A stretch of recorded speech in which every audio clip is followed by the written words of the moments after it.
نبی رحمت صلی اللہ تعالی علیہ وسلم نے مولا علی شیر خدا اور حضرت عمر فاروق بندے بھی حضور نے وہ چنے جو سرخیل ہیں دونوں، مولا علی فاروق اعظم امیر المومنین دونوں کو بلایا اور بلا کے فرمایا یہ میرا جبہ لے جاؤ اور میرے بعد میرے وصال کے بعد وہاں جانا کرن میں تمہیں اویس ملے گا، اسے میرا جبہ دینا۔ اور دیکھو کیا خوبصورتی ہے لفظوں میں، یہ بات ان کی شان کو کہاں سے کہاں لے گئی۔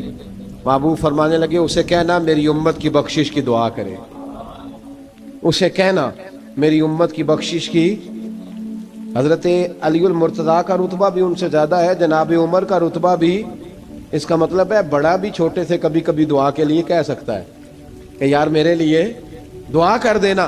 نبی کریم علیہ السلام نے جبہ دیا، جبہ دے کے بھیجا۔ حضرت عمر گئے ملنے، جناب مولا علی گئے، جا کے پوچھا وہ کدھر ہیں، کہا وہ دیوانے سے ہیں، گھومتے رہتے ہیں۔ جب ملاقات ہوئی تو حضرت اویس کرنی دوڑے آئے۔ جناب عمر کہنے لگے آپ کا نام اویس ہے؟ کہنے لگے ہاں عمر فاروق میرا نام اویس ہی ہے۔ پھر آگے بڑھ کے کہنے لگے علی آپ کی طبیعت مبارک کیسی ہے؟ پھر وہ جبہ وصول کیا، کہا محبوب نے کہا تھا امت کے لیے دعا کرنا، تو حضرت اویس نے فوراً سر سجدے میں رکھ دیا۔ اور داتا صاحب حدیث لائے ہیں، محبوب فرمانے لگے اللہ تعالی بنو کلب کے قبیلے کی بکریوں کے بالوں کی تعداد کے مطابق اویس کرنی کی دعا کی برکت سے میری امت کو جنت میں داخل کرے گا۔ اتنا بڑا اعزاز، اتنا بڑا اعزاز۔ حضرت اویس کرنی رضی اللہ تعالیٰ انہوں نے دعا کی، پھر واپس لوٹے۔ یہ تو داتا صاحب کی بات ہے۔ اب اگلے جملے حضرت محدث بہاولپوری نے ایک ذکر اویس نام کی کتاب لکھی ہے، حضرت علامہ فیض احمد صاحب اویسی رحمۃ اللہ علیہ، انہوں نے لکھا ہے کہ حضرت عمر فاروق اور مولا علی جب مل رہے تھے نا تو ایک تیسرے شخص نے کہا کہ اویس ان کی زیارت کر لو جنہوں نے حضور کی زیارت کی، ان کی زیارت کر لو، چلو آپ حضور کی زیارت نہیں کر سکے تو زیارت کر لو۔ تو حضرت اویس کرنی اٹھ کے قریب گئے تو جناب علی المرتضیٰ اور جناب عمر سے کہنے لگے حضور کی داڑھی مبارک میں کتنے بال سفید تھے؟ زیارت تو نہیں کی، داڑھی میں کتنے بال؟ انہوں نے یہ نہیں کہا ہمیں پتہ نہیں، کیونکہ سوال دوسرے کا تھا۔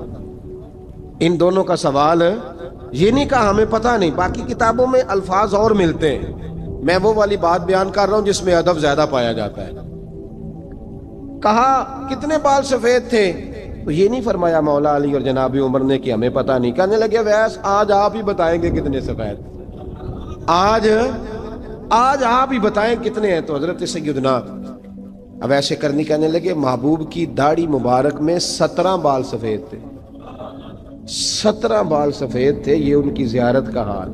حضرت اویس کرنی نے ہمیں بتایا کہ دور رہ کے اطاعت صحیح کرنا، تمہارا ذکر دربار رسول پہ بھی ہوگا اور دربار خدا بندی پہ بھی ہوگا۔ حضرت حرم بن حیان رحمت اللہ تعالی علیہ فرماتے ہیں میں حضرت اویس کرنی کو ڈھونڈنے چل پڑا، ڈھونڈنے بھی اسے نکلا جسے کسی نے نہیں ڈھونڈا اور جو کبھی کسی کو نہیں ملے۔ حضرت اویس کرنی، یہ فکرہ کسی درویش نے نا حضرت اویس کرنی کے لیے کہا، یہ فکرہ پورا فیٹونی پہ آتا ہے، اسی کسی دے کچھ نہیں جے لگتے تے نہ کوئی ساڈا دردی، کوئی جرانہ نہیں، کوئی دوستانہ نہیں۔ حضرت اویس کرنی کا مزار بھی کنفرم نہیں کہ کدھر ہے، بس اسی کسی دے کچھ نہیں لگتے، کیا ضرورت ہے، بس ٹھیک ہے۔ اپنا جو ہے انداز سارے زمانے سے علیحدہ کر کے رکھا انہوں نے، علیحدہ، الگ تھلگ۔ تو حضرت خواجہ اویس کرنی کو ڈھونڈتے ڈھونڈتے کہتے ہیں میں گیا، کرن گیا، حضرت حرم بھی نہیں، یہ داتا صاحب نے اس کو لکھا ہے، فرماتے ہیں میں گیا تو مجھے لوگوں نے کہا وہ تو حج کرنے چلے گئے۔ کہتے ہیں جب میں مکے گیا تو میں نے لوگوں سے پوچھا اویس کرنی آئے تھے؟ کہنے لگے ہم تو نہیں جانتے۔ یہ تو میرے جیسے لوگ ہوتے ہیں نا جن کی تصویریں زیادہ نکلتی ہیں تو جن کی ویڈیو زیادہ ہوتی ہے تو لوگ زیادہ جاننے لگتے ہیں، ورنہ رب کریم کے بندے تو چھپے ہوئے چکر میں پڑے ہی نہیں۔ کون اویس کرنی؟ انہوں نے کہا کہ حضرت اویس کرنی، چہرے پر برس کے داغ ہیں، کمزور سا وجود ہے، داڑھی زیادہ گھنی نہیں۔ جب حالات بتائے تو کہنے لگے اس طرح کا ایک شخص آیا تھا، اس نے طواف کیا تھا، پہلے بھی دنیا کرتی ہے پر جب اس نے کیا ہے نا تو اس کے طواف نے وہ خود بھی رویا ہے اور بھی بڑے روئے ہیں۔ وہ جب حجر اسود پہ آیا ہے تو رنگ بدلتا دیکھا ہے، کہا وہ کدھر گئے؟ کہنے لگے پورا نہیں پتا، اتنا ضرور خبر ہے کہ ان کے انداز بتاتے تھے کہ اب مدینے جائیں گے۔ جناب حرم بن حیان کہتے ہیں پھر میں مدینے گیا، میں نے خواجہ اویس کو ڈھونڈا، میں نے کہا یار میں نے حضرت خواجہ اویس کرنی کو ملنا ہے، کسی نے بتایا ہے کہ وہ مدینہ شریف آئے، تو لوگ کہنے لگے ہم نہیں جانتے وہ کون ہے۔ لیکن نا دنیا جان گئی، دنیا میں بڑا کچھ ہو گیا، بائی نیم لوگ جاننے لگے، ہوٹلوں پہ پہچاننے لگے، سڑکوں پہ پہچاننے لگے۔ لیکن بات تو یہ ہے کہ جن کو پہچاننا چاہیے اگر وہ پہچان لیں پھر تو بڑی بات ہے، پھر تو بڑی بات ہے۔ لیکن اگر وہاں ہی پہچان نہ ہو سکے تو پھر تو معاملہ بڑا الگ سا ہے نا۔ عزیز بھائی، حضرت خواجہ اویس کرنی کے بارے میں پوچھا تو مدینہ شریف کے زائرین اور وہاں کے مقامی لوگ بھی کہنے لگے کوئی نہیں پتا، ہم نہیں جانتے، ملے ہی نہیں۔ تو کہا باریک سا وجود ہے، پرانا سا لباس ہے، برس کے داغ ہے، چہرے پہ داڑھی زیادہ گھنی نہیں، کسی کو پاس نہیں بٹھاتے۔ اور پھر ایک جملہ اور کہا، سنا ہے روتے ہیں تو بڑے درد سے روتے ہیں، سنا ہے بھیگی رہتی ہیں پلکیں، سنا ہے ان کی پلکیں بھیگی رہتی ہیں۔ میں 2-4 دن پہلے کسی سے سن رہا تھا شعر، اس نے کہا تھا ایک واری میری آنکھیاں تو انہوں نے اتھرو پونجے سن، ہن چسکا پہ گیا رونے دا، ہر ویلے یا ہوزاری ہے۔ کہتے ہیں کہ وہ اس طرح کی اس کی کیفیت ہے۔ کہتے ہیں میں نے کہا یار وہی تو اویس کرنی تھے، کدھر گئے؟ کہنے لگے کوئی خبر نہیں، جب وہ آئے ہیں تو ان کے آنے کا انداز ہی نرالا تھا، سسکیاں اور آہیں نکل گئیں اس شخص کی جب وہ مدینے آیا۔